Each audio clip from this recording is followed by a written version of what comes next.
On average, within 48 hours, they have them hooked, and they have them in a hotel having sex with numerous men a night. If you're abused, don't be afraid to acknowledge it, and don't be afraid to report it. Inside the deeply troubling and destructive world of underage girls lured into sex trafficking. The latest to go viral, girls, women, and men in the tell-all docu-series Surviving R. Kelly, where young victims of the rich and powerful R&B singer speak out.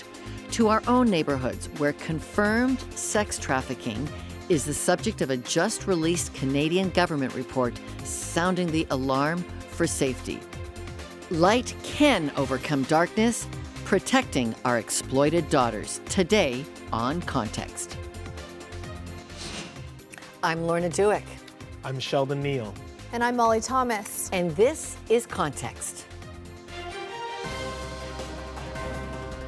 A scathing documentary resurfaces allegations of sexual abuse at the hands of R&B singer R. Kelly. A documentary so powerful, it asks, is the singer's fame allowing him to allegedly abuse minors?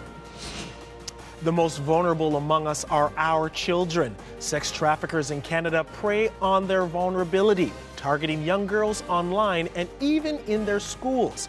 A detective from Toronto's Sex Crime Unit details how grim the situation is for girls who are preyed upon in Canada. Young women wanting to escape the chains of sex trafficking are constantly in danger. We hear from the director of a Canadian safe house who offers trafficked girls and women the security they need for a new start.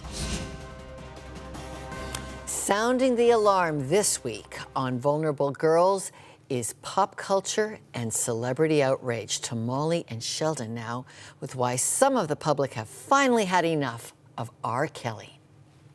We've probably seen, I know Molly would join me on this, we've seen a lot of popular artists, Celine Dion, Lady Gaga. Yeah, Chance the Rapper. That's right. Among many, really saying no to R. Kelly right now, distancing themselves from collaborations, especially after, this documentary aired. And I want to take you to the screens. For those who really don't know much about who R. Kelly is, he is one of the world's most famous R&B singers. They call him actually the king of R&B. Yeah, I Believe I Can Fly. Big it took home song. 3 Grammys. It's huge. Everybody knows this man. He is by no means a new artist, and you talked about I Believe I Can Fly, many top Billboard charting hits, one of the many male solo artists really leading this charge.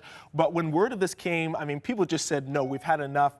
Word of his new album, actually, that was set to come out at the beginning of this year, his own his own label, RCA, say we're going to suspend all this and shut this thing down. Yeah, it's all part of the Mute R. Kelly hashtag you're probably seeing around the world. So basically, his professional life has been quite successful, but his personal life has been dogged with controversy. So in 1994, we'll take you to the screens, Kelly reportedly was secretly wed to Aaliyah, his 15-year-old protege at the time.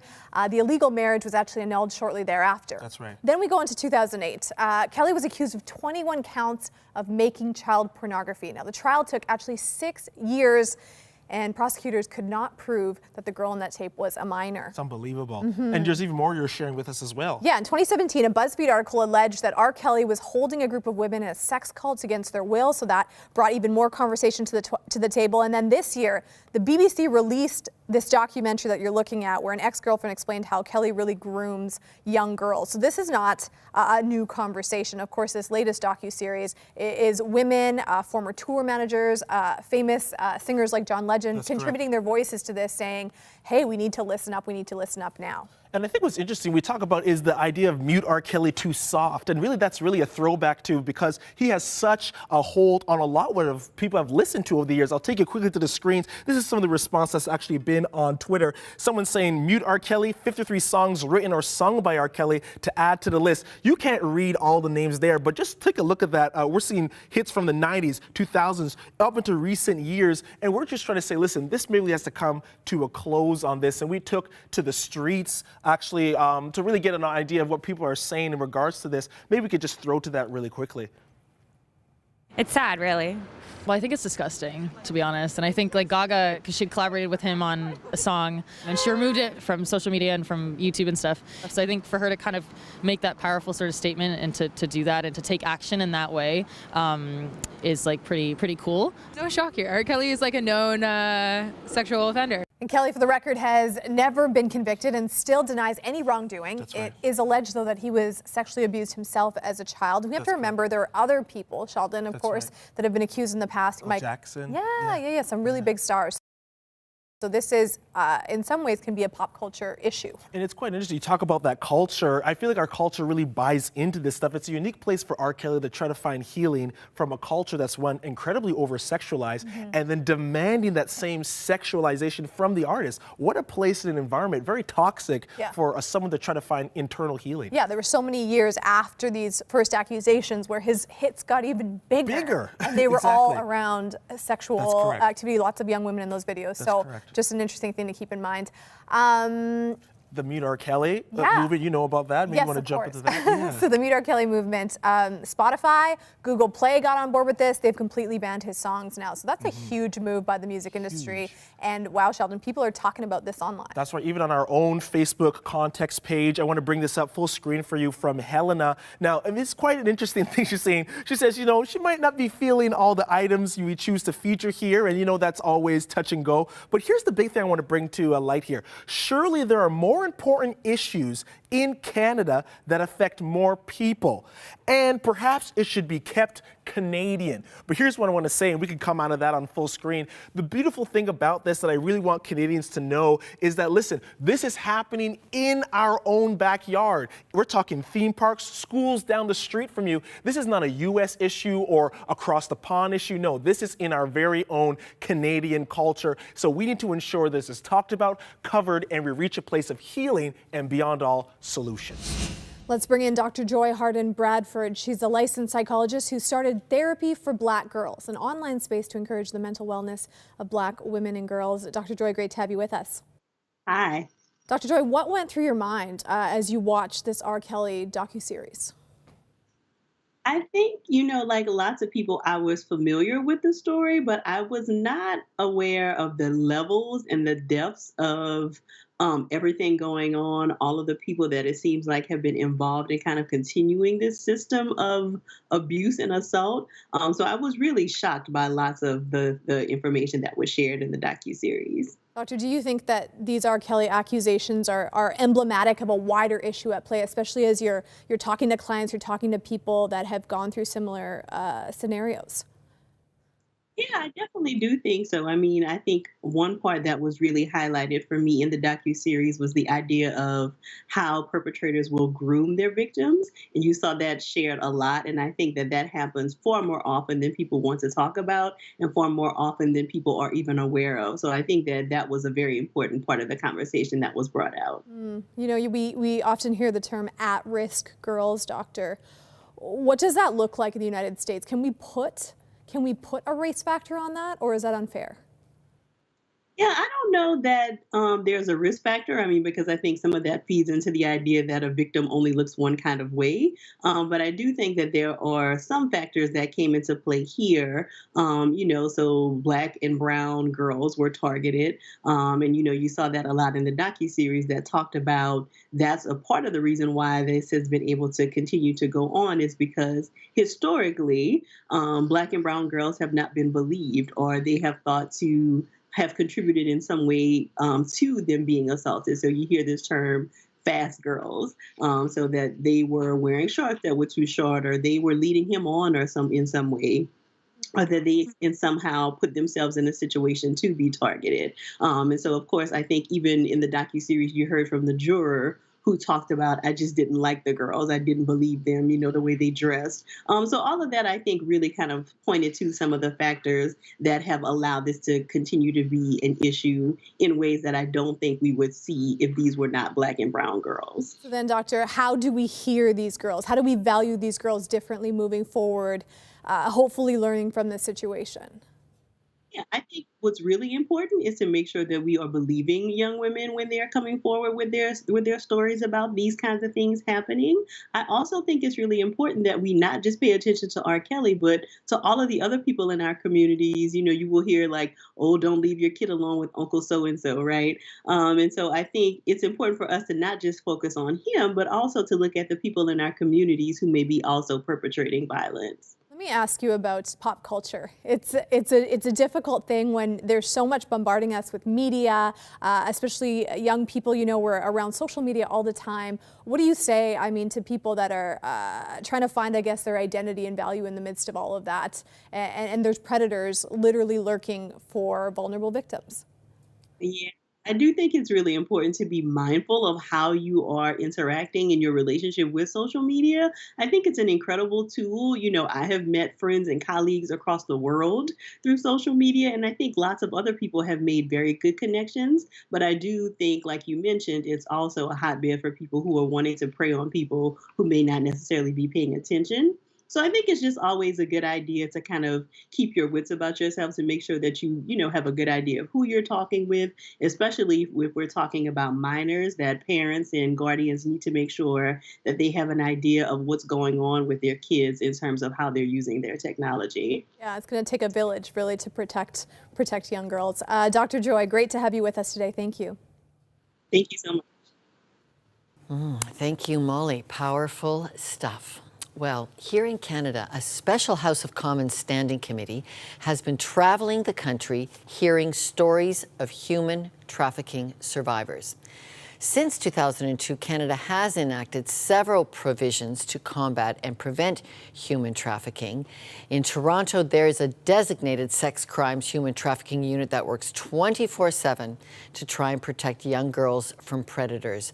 And Sheldon Neal now with that reality in our own backyard.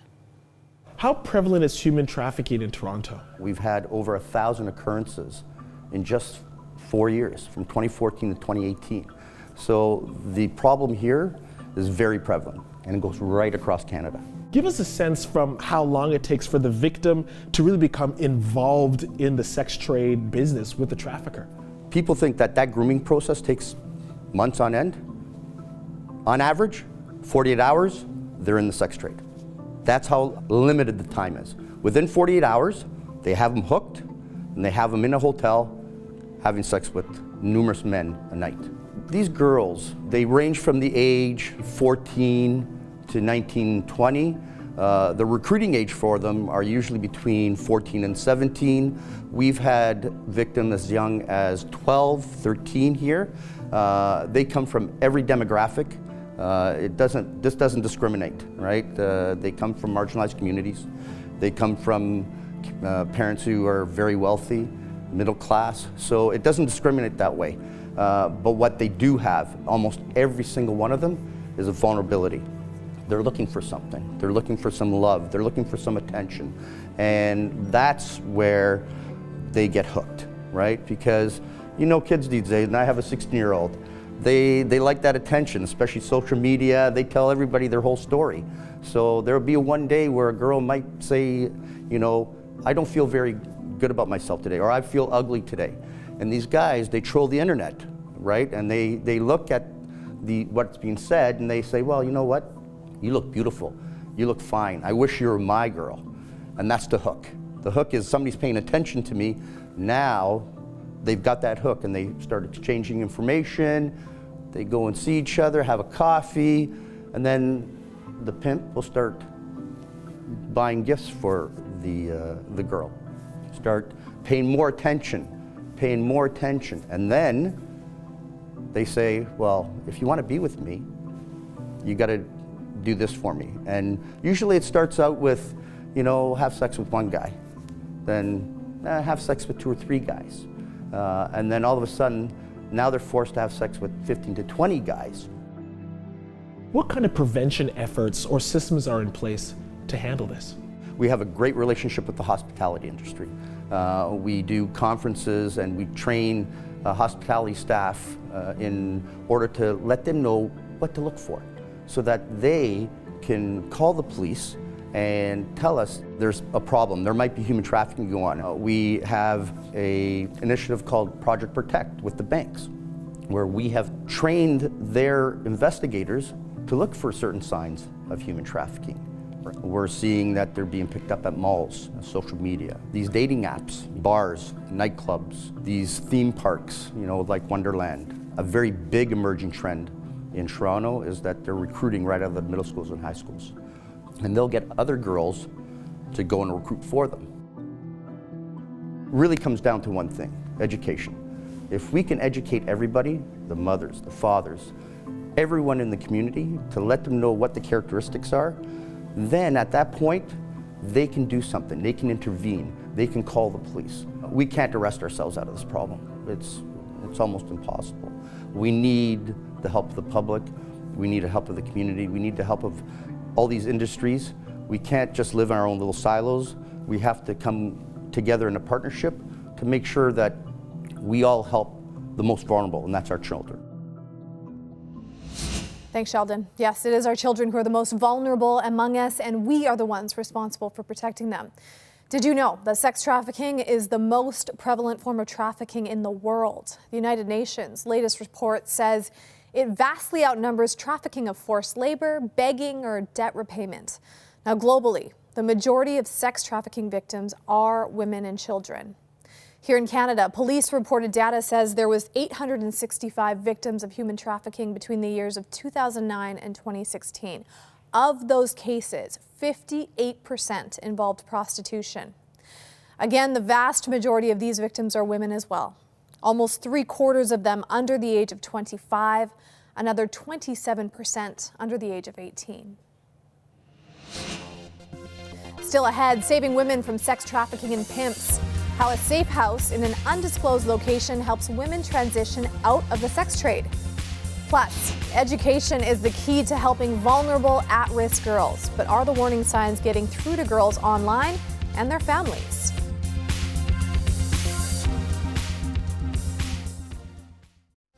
Castle is the first video streaming service that's been created to serve you, with high-quality, faith-based media for all ages and a live 24/7 prayer chat. Castle features Christian TV shows, documentaries, teaching series, and kids content. Start your free 30-day trial of Castle and discover this quality Christian resource made for your entertainment and your spiritual growth. Sign up now at intothecastle.com.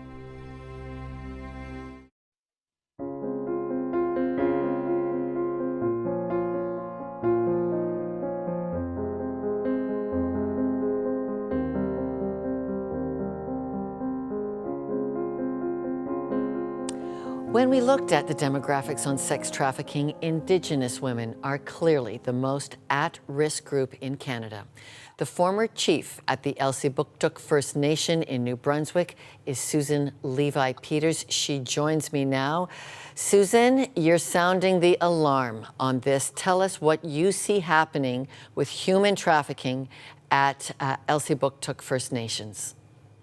Well, we have a lot of, not a lot, but some women, young girls that are selling their bodies for either drugs or to maintain themselves.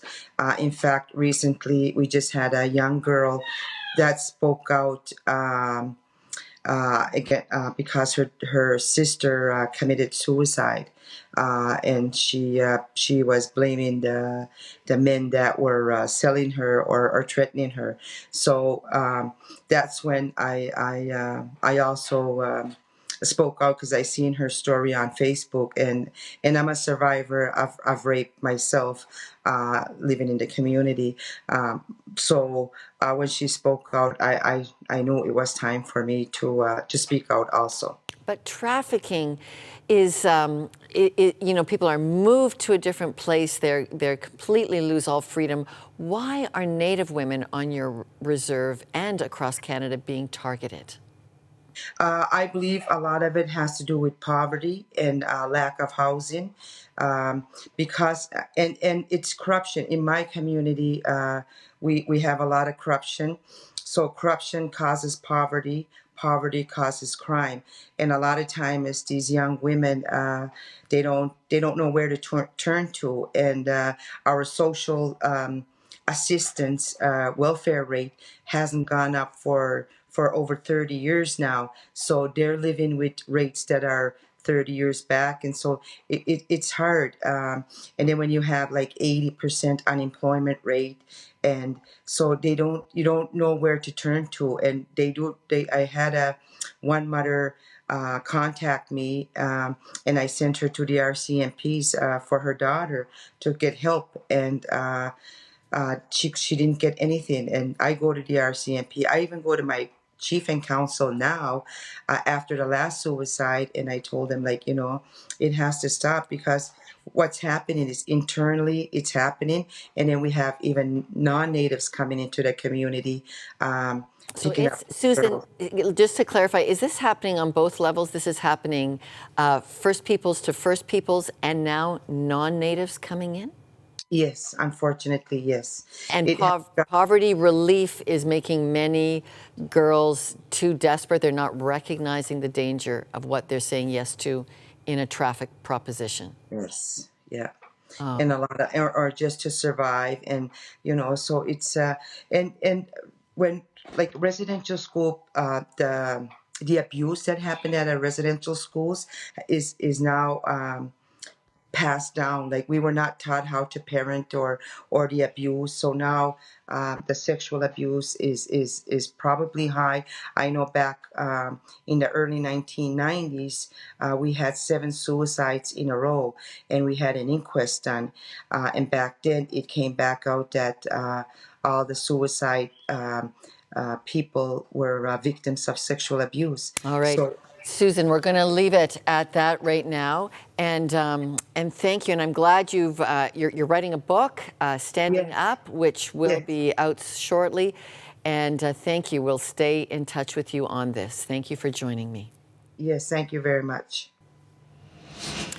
Next week on Context, a surprise. We are going to bring you my new book. I've recently finished writing with Dr. Nell DeBoer, For Your Health. And it works for us next week on Context in a powerful way, because we will be looking at the increasing pressure to change Canada's laws around assisted dying. So it is my hope that For Your Health helps engage our fascination with how do we stay healthy, what do we do when we aren't healthy, and is there such a thing as miraculous healings? You won't want to miss next week on Context, For Your Health. A lot of the time, traffickers will kind of woo people into this situation by filling a need that they have or a desire that they have. And a lot of the time, they may shower them with gifts, love, attention, which, again, what I said, like, it's kind of a term called boyfriending. They come to her beaten, bruised, and broken down. A life they barely escaped. Not all do get out or stay out of the game. Maggie Barato and her front row seat to trafficked women next.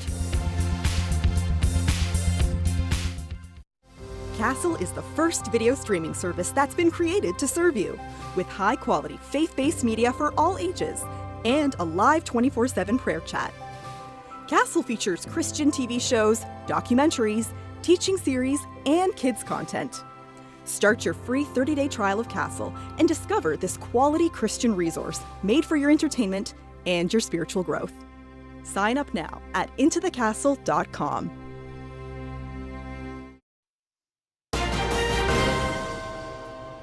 Where can women go to escape the holds of their sex traffickers? Maggie Barato is on the front line of that question. She runs a safe house in an undisclosed location in rural Ontario. She joins me now. Maggie, 18 admissions this last season alone. What condition do girls and women arrive in? The women who arrive at our safe house are in crisis. And when I say crisis, they're not just having a bad day, they're fighting for their life. If I think back on different admissions, some of the ladies had to be assisted to even walk into our facility. Some of them have come with untreated medical conditions. Some have come with pelvic trauma, untreated STDs. They come with no ID. Some of them come with no clothes, just a clothes on their back. So, yeah. We have been shocked today, and you actually are able to see the start of recovery. So tell us what makes it possible to recover. Yeah, there's so many components to it, because we try to look at the women and and approach each woman individually. We have up to 5 women at a time, and that way we can really individualize the care. And so we're looking at the emotional trauma they're dealing with. We look at the drug addiction or the physical problems. So we have a medical clinic right at our house. We have a medical doctor that works with us right at the Transformation House. We have psychotherapists that we work with, and we have equine therapy on the property. We have horses. Tell me about that, because the healing touch of animals, something goes on. Tell me about that. A lot of the women are drawn to the animals, especially the horses, and we have rescued horses, so some of them have been abused and mistreated, and a lot of the women can identify with the horses. And so, interesting, I had a conversation now with one of the residents, and they feel so much compassion for the horses, and their question is, how could anybody hurt such a beautiful creature? And so a lot of these women, their healing journey is to take that same compassion that they feel for the horses and apply it to themselves. How could anybody hurt such a beautiful person? You feel deeply inspired by God to do this. Why? Why is this a Christian undertaking for you? I feel like the Beauty for Ashes Transformation House has been founded on the compassion of Jesus Christ. It is compassion. It's the love of God. It's the most powerful force. It's what motivates all of our team. We're faith-based, and God is woven through the center of all our programming. And the message is, you were meant to be here. God designed and created you for a purpose, and you are worth it. And you're not meant to be destroyed and thrown away, which is what the trafficking system does.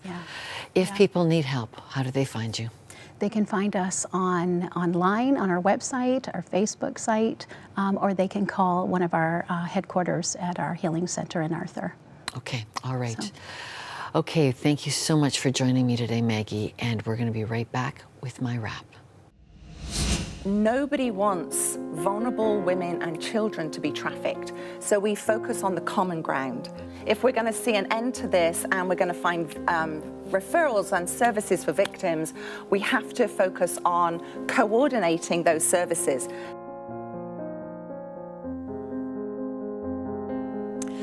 Our own listening ears and eyes are part of ending human trafficking in Canada. 2 big vulnerabilities that open girls up to trafficking are this: they feel unheard and unnoticed.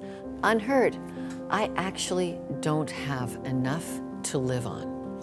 Unnoticed, I feel so ugly.